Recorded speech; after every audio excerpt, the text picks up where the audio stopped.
7 members of its homeless population. Fox 5 legal analyst Wendy Patrick joining us now to explain, seems a little bizarre, what's behind this lawsuit. They're suing homeless people. Why? Right, that headline is a little bit misleading. Sure. They're not suing these 7 men because they're homeless, but because of the criminal activity that they're engaging in. Homelessness is a crisis, not a crime. Right. And that's really an important point behind this lawsuit. The reason they are targeting these 7 men is a repeated pattern of ongoing criminality that is really jeopardizing the safety of that neighborhood. This lawsuit is a last resort, and it's a very unusual kind of legal, really a precedent is what they're setting. Yeah. But it's very unusual, and that's why the city attorney in bringing the suit was very careful to explain her rationale, and also very careful to explain basically they'd tried everything else.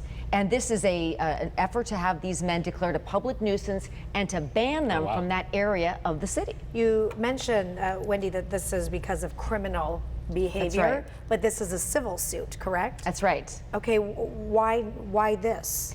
Well, unless you commit a felony that is serious enough to land you a long prison term, you have short stints in custody, but you can't just warehouse somebody in a jail. And that has been the problem here, is there's been a string in the kinds of crimes that are being cited: theft, public indecency, drug use, and a long string of these kinds of crimes that are really threatening the well-being not only of the people that live in that area, but of the businesses, of the people that park in that area.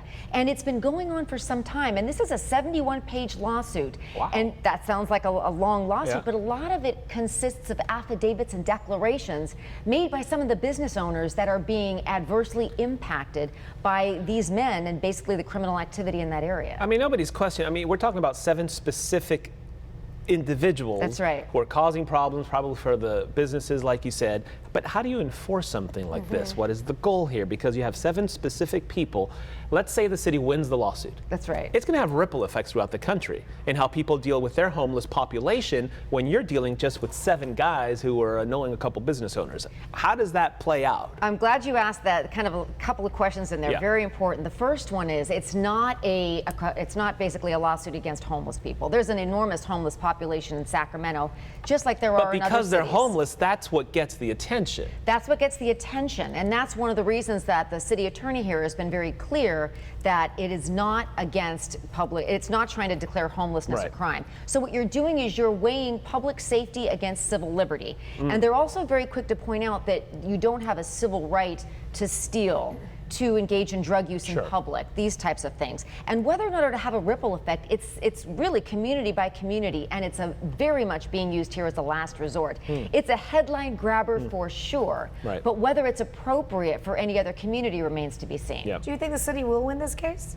Well, if they do, Shali, the question is, where do you put these 7 men? Do you put them in the city next door? And if so, how is that fair? And what is that city going to do?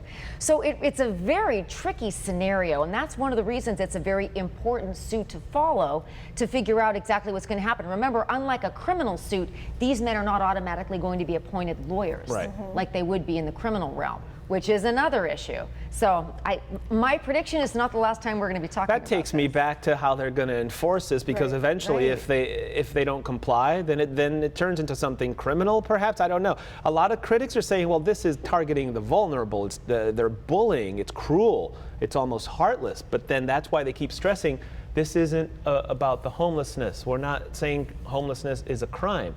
But it sure kind of seems like they're picking on a couple of people. And that's actually, the city attorney is arguing the opposite. The exact opposite is that it's these 7 men that are preying upon the community, and it's the community that's vulnerable from the criminality of these 7 men. So you can see how those two dueling narratives are going to play out in a courtroom, and I'm sure we'll be, like I said, we'll be talking about this again. It is interesting, and it's an interesting idea for this. Is it the district attorney? It's the city attorney. The city of Sacramento is actually the plaintiff in this lawsuit. Interesting approach. Yeah. We'll see what happens with that. Okay, Wendy Patrick, thank you. Thank you.